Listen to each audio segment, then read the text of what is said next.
my mind.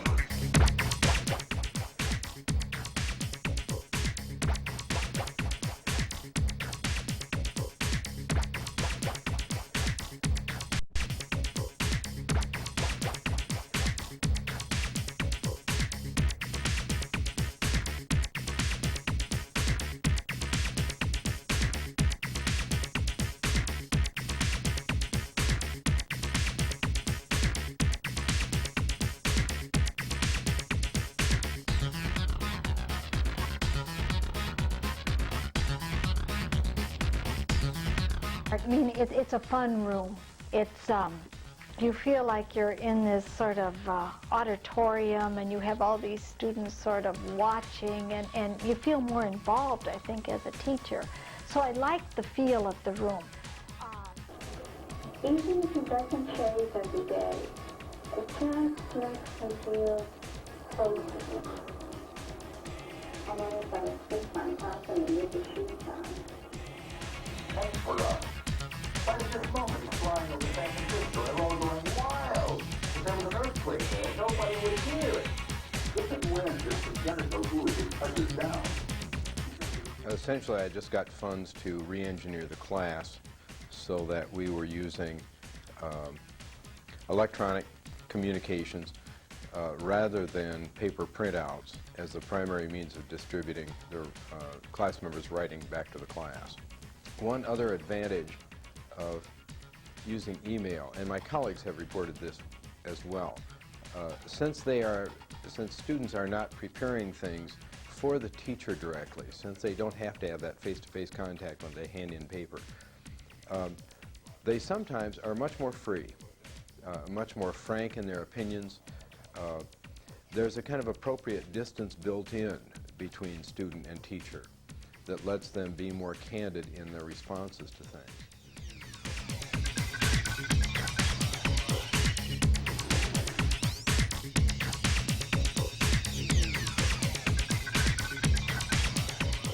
I had a student up here configuring things. One thing I found out from this grant is that some of the students know an awful lot. And you can really look like an idiot, so you have to be humble if you get into this. Yes, I got a technology mini grant for redesigning two of my business courses that I teach, Principles of Management and Microcomputer Applications. The mini grant proposal was to enable me to purchase a laptop computer and a multimedia software package.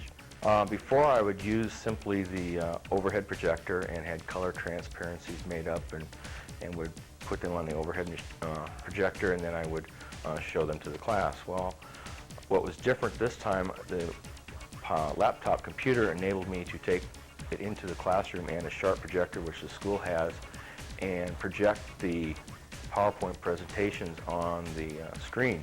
And then I also gave the students a disc for them to take home with my PowerPoint presentation on it also.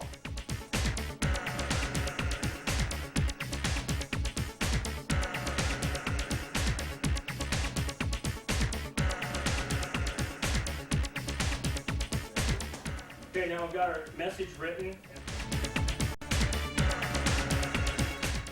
Start, localize a particular area you want to dissect, and just remove the skin, and we're down to the subcutaneous fat. And then they can go layer by layer. When the fat's removed, now we're down to... Now what this software allows the student to do is a full body dissection on the computer, layer by layer. Can do a body as a whole, or can just do regions of the body, dissecting it. Let's say that they're working on a shoulder area in class. Well, they can go to the computer and just dissect the shoulder on computer, layer by layer. What it is. And in fact, not only will it tell them what it is, it gives them additional information if you want the histology of that particular structure that's available. What I've found in the course over the years as I've taught it is that we're fairly limited with the kinds of material that we can use in the course. I've been using overhead transparencies. You get a one-dimensional sort of perspective on the anatomy. And what's nice about this software package is that you can get a variety of views. We have anterior views, posterior views, medial views, lateral views. You can look stand back and look at the whole anatomy or zoom in on a particular structure in context of the whole body. So there's a lot more flexibility in using it to get the message across. And I think for distant learning, that's going to be an advantage too, because you can send out a variety of different perspectives on the anatomy as you're describing it, and the student will get a better sense of how the parts relate to one another, rather than just seeing it on a simple frame. Well, I think one of the biggest benefits I notice is the use of the electronic camera, which allows me to project images such as photographs that the class can discuss. We don't have to worry about walking up closely and looking at the images. We can project them, talk about them. I can zoom into different areas of the photograph and talk about it individually and more specifically than just talk about it in a general area. Anybody in the classroom can see it with ease, and I don't have to worry about handing the photographs or passing the photographs around.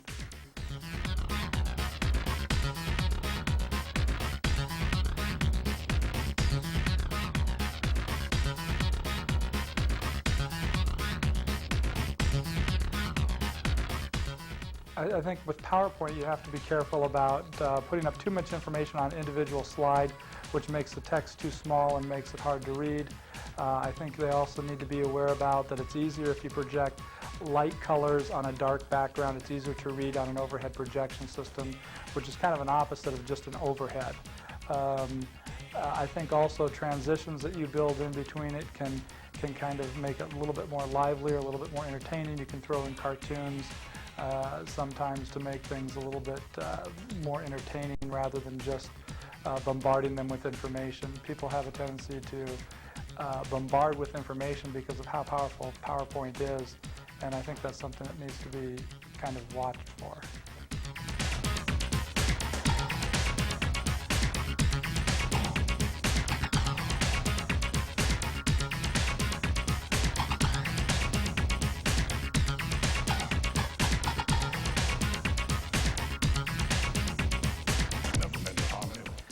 Basically what I used the mini grant for was I took PowerPoint presentation and took all my notes from a class and put them on a PowerPoint and used that to see how effective it was at presenting my information.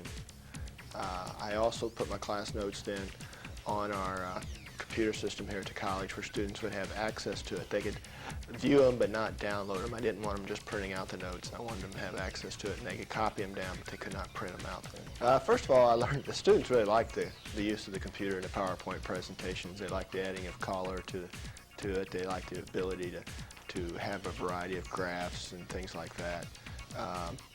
In the fall, I learned a great deal about using the materials. I had some room difficulties in the sense that my original classroom was in another building from the Sharp projector, and because of weather problems, we had to change rooms to the building where that projector was housed. The room I was given had very poor lighting, and because the Sharp projector needed a screen area dark, my choice was the room completely black or the room white, light, and too light for the projection. And so that caused a variety of problems there. I also found that I was putting too much information on my slides. The students were spending too much time writing and not enough time listening to the presentation. They wanted to just write what was on the screen and not worry about what I was saying.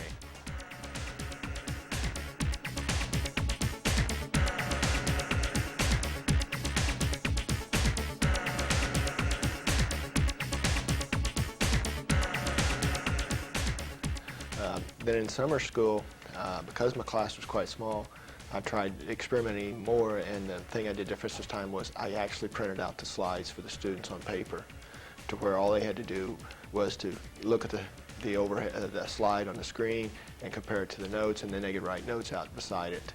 And that worked quite effective, but the test scores dropped again. And I think it was because they lost that cognitive ability of listening and writing and instead of viewing and not writing.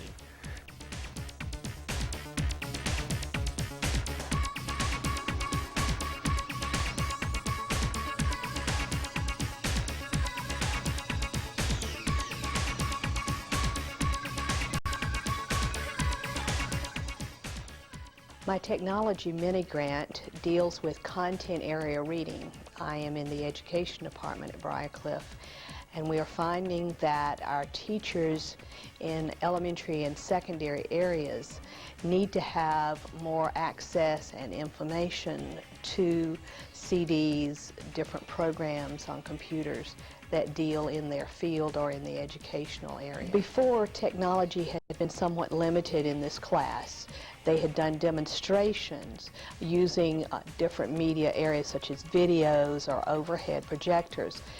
But one of the major emphases will be concentrating on the use of computers and putting that material into use into their teaching practices and their lessons that they will do as demonstrations.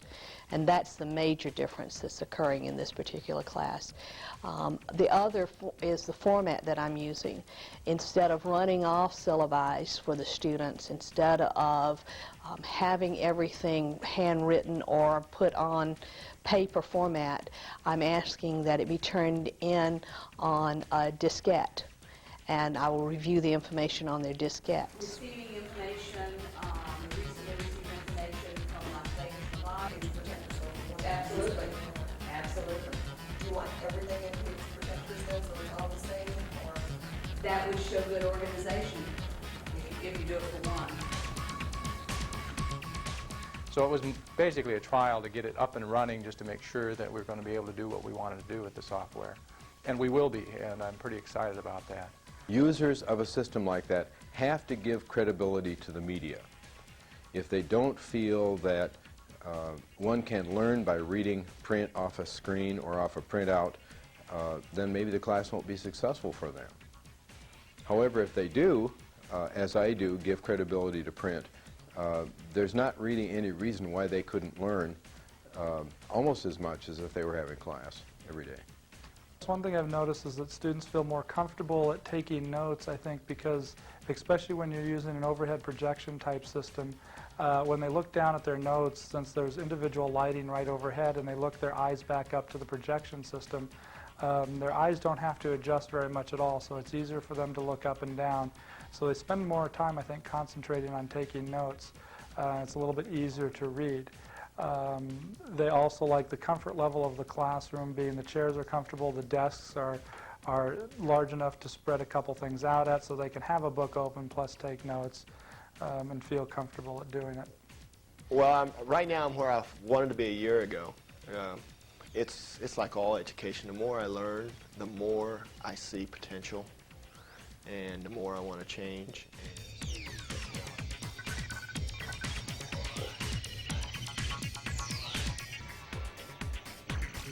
Welcome to my mind.